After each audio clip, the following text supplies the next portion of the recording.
Nancy and Monica continuing their journey, having spent the previous day and evening viewing the sights of Edinburgh, returning to Linlithgow by train, accepting the invitation to spend the night at Monica's Scottish friends, Bill and Anne Watts. The morning found the two inquisitors viewing the Linlithgow Palace, and the birthplace of Mary Queen of Scots. The palace, initially a 12th century manor house, a fortification, and becoming a palace in the 14th century, but burned out in 1746 and never restored. The palace fountain so admired it was replicated at Edinburgh. Nearby St. Michael's Church caught their attention. The church was consecrated in 1242, following a fire in 1424 it was restored. But in 1559, at an early stage of the Scottish Reformation, the Protestant lords of the congregation destroyed the statues adorning the exterior and interior of the church.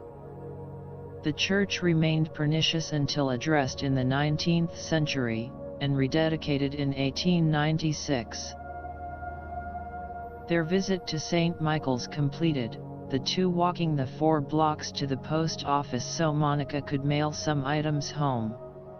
It was lunchtime, Bill having suggested a place, the two discovering a long walk. Their timing was great, Bill finding them finishing their meal, driving them to the Hopetoun House estate, deemed one of the most beautiful structures in all of Scotland. The house, within sight of the water of Leith River, was built for Charles Hope, the 4th Marquess of Linlithgow, and was an ongoing project for a half of century starting in 1699. The two viewing it magnificence, Nancy deciding that of all the palaces and houses she experienced, without a doubt, this was her favorite. It was a goodbye to Bill and Anne in the morning. Bill driving them to the train station for their 3.5 hour journey to Hexham. The travelers arriving at 1 p.m., checking into the Hexham town bed and breakfast, then boarding a bus for an afternoon tour of Hadrian's Wall. Hadrian, the Roman Emperor Caesar Trajanus Hadrianus, ruling from 117 to 138 AD, instituting an 80-mile defensive fortification wall in the province of Britannia, the wall to separate the Romans from the neighboring barbarians. Their viewing of the impressive wall and related ruins completed, the two looking forward to an evening at the Queen's Hall Theatre, and a live performance of Sir Arthur Conan Doyle's The Hounds of the Baskervilles. A late morning start and a 5-hour, changing trains twice, ride to Coventry, their next itinerary stop. Completing their B&B afternoon check-in, ready for their visit to the Coventry Cathedral, but first a walk through history. A visit to the ruins of St. Mary's, a monastic cathedral built in 1095, of which only ruins remain. A second cathedral was built in the 14th century, dedicated to St. Michael, but it was destroyed during the bombings in World War II. The current Coventry Cathedral, St. Michael's, was built after the destruction of the former. With their visit completed, he too taking a night off, but looking forward to their journey to Avebury in the morning, summing it up with one word: Stonehenge. A morning departure by train to Swindon, a bus to Avebury, the two registering at the Avebury Lodge, the B&B uniquely within Avebury's large circular ring of stones. Nancy and Monica joining a local tour excursion, viewing the acclaimed Stonehenge phenomena. The historic stone creation constructed to commemorate an unknown event some 5,000 years ago. The ring of stones a wonderment, the stones 13 feet high, 7 feet in width, weighing 25 tons, set in circular pattern, Neolithic and Bronze Age monuments.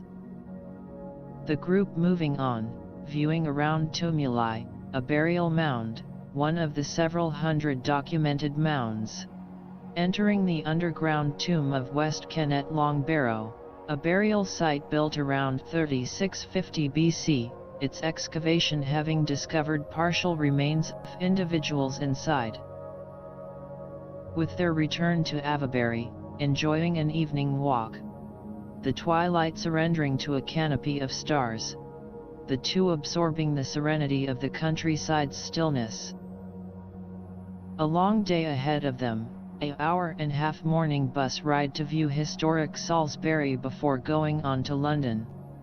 Nancy and Monica's entering the Salisbury Cathedral, its main body completed in 38 years, from 1220 to 1258.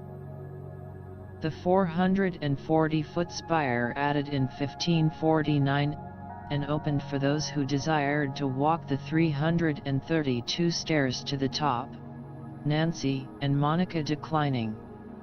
The cathedral notable for its long and narrow nave, seating area, and chapter house for its octagonal shape, and also for its display of the best copy of the 1215 Magna Carta. The explorers experiencing the historic statues, Madonna walking. William Loms Espy the Younger, a true knight of the realm having died in Egypt during the Crusades, and a treasure of other eminent icons. The day waning, an appointment with London still to come. The two departing Salisbury, arriving at London's Waterloo Station, having reservation at the London House Hotel. Their morning agenda starting with a hop-on hop-off tour bus. Nancy and Monica's first stop, St. Paul's Cathedral. The initial church was founded in 604 AD and dedicated to Paul the Apostle. The present cathedral, a result of the 17th century. The entrance adorned with a statue of Queen Anne. The original statue was sculptured by Francis Bird in 1712, but through the millennium suffered reprisal damage, and was replaced in 1886. The cathedral interior was unlike any they that had viewed, both agreeing. Of all the churches and cathedrals they had toured, St. Paul's was the most breathtaking. Continuing on viewing another historic classic, the Royal Exchange. It officially opened in 1571 by Queen Elizabeth as a centre of commerce for the City of London, its entrance displaying a large bronze figure of the Duke of Wellington on horseback, on a granite pedestal sculptured in 1844. Their tour of London continuing on the banks of the Thames River, viewing the Palace of Westminster, where the two Houses of Parliament meet, the House of Commons and the House of Lords.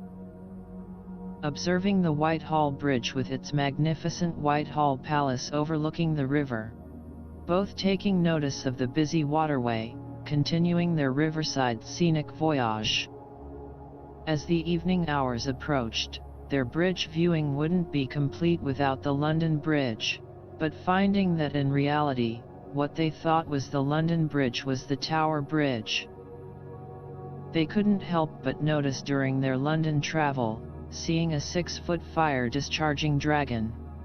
Discovering there were 13 such statues placed as markers to designate the boundary of the City of London. They long day coming to an end, returning to the London house, this their final night before returning home. The morning found Nancy and Monica not only saying farewell to London, but to each other. They didn't arrive together, having made separate round-trip reservations. Nancy boarding her United Airlines 747 for the 11-hour return flight to San Francisco, and a return to the real world. Sitting back, the gentle sound of the engines whispering their assurance, her mind trying to process all that she experienced, having spent the past weeks walking through history, bearing witnessing to its accomplishments, frustrations and failures, reconciling what she observed. Monument are not what you engrave in stone but what is woven in the lives of others. Recalling an Irish blessing. May the road rise up to meet you and may the wind always be at your back. May the sun shine warm upon your face and the rains fall soft upon your fields, and until we meet again, may God hold you in the palm of His hand.